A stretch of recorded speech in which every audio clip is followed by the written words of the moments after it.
Welcome back to APA TV for coverage of the 2013 U.S. Amateur Championship.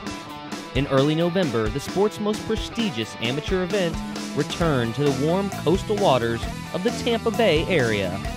For 5 straight days, 128 of the nation's top male players and 32 female players battled it out to claim their place in U.S. Amateur Championship history.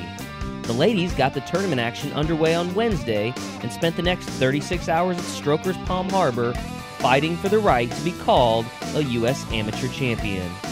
The men's division began Friday morning, and the guys spent the next 3 days squaring off to see who would add that title to their resume. Once again, this year's tournament included a strong mix of U.S. Amateur Championship veterans as well as a talented pool of newcomers. In all, more than 2,400 players attempted to qualify for this year's event. In the women's division, Dana Aft of Atlanta, Georgia, defeated Melinda Hong of Los Angeles by a score of 9-6. The victory also earned Aft a spot in next year's U.S. Open. I knew that if I held strong and stayed on my game, that I had a chance. And she's a strong competitor, but I knew if I just kept focused and kept doing it, that if I took her out of the match, she can't compete. You finished fairly well in this tournament before. You finished in 3rd place, I believe, back in 2010. What kind of adjustments have you made in your game over the last couple of years that were able to kind of get you over the hump to finally win in this tournament? Just a bunch of practice. Been playing in a lot of local tournaments, a lot of tournaments around the country. As much as I can play, I do play and practice. My name is Dana Aft, and I am the 2013 U.S. Amateur Champion. In the men's division, defending champion Brian Parks of Bakersfield, California, defeated newcomer Carlos Carter of Tony, Alabama, in the finals 11-7. Parks becomes the first 3-time champion in the event's 20-year history and the first to win back-to-back titles since Henry Brote did it in 1999. The title earned Parks an all-expenses-paid entry into the U.S. Open courtesy of the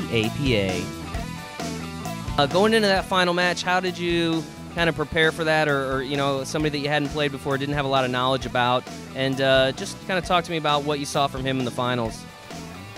You know, obviously I knew he was a good ball maker and everything, and he was obviously here for a reason. He's in the hot seat, so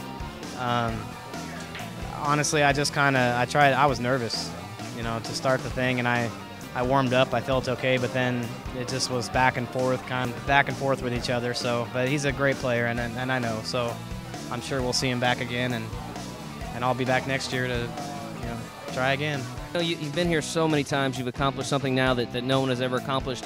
What is it that continues to motivate you to come back year after year? Obviously, we're on the East Coast where we've been the last few years. You're all the way out in California. You've come a long way. What is it about this tournament that brings you back each year? Well, I mean, I enjoy the people. No matter, I mean, I meet new people every year. You know, just like the guy I just played. He's an awesome guy. He was a gentleman. So, honestly, that's the main thing. And obviously to defend a title is something that, you know, this tournament you're always gonna remember being a champion. And my name is Brian Parks, and I'm the 3-time U.S. Amateur National Champion. That's it from here on the sunny shores of Tampa, Florida, home of this year's U.S. Amateur Championship. Look for more APA TV coming at you soon on Poolplayers.com.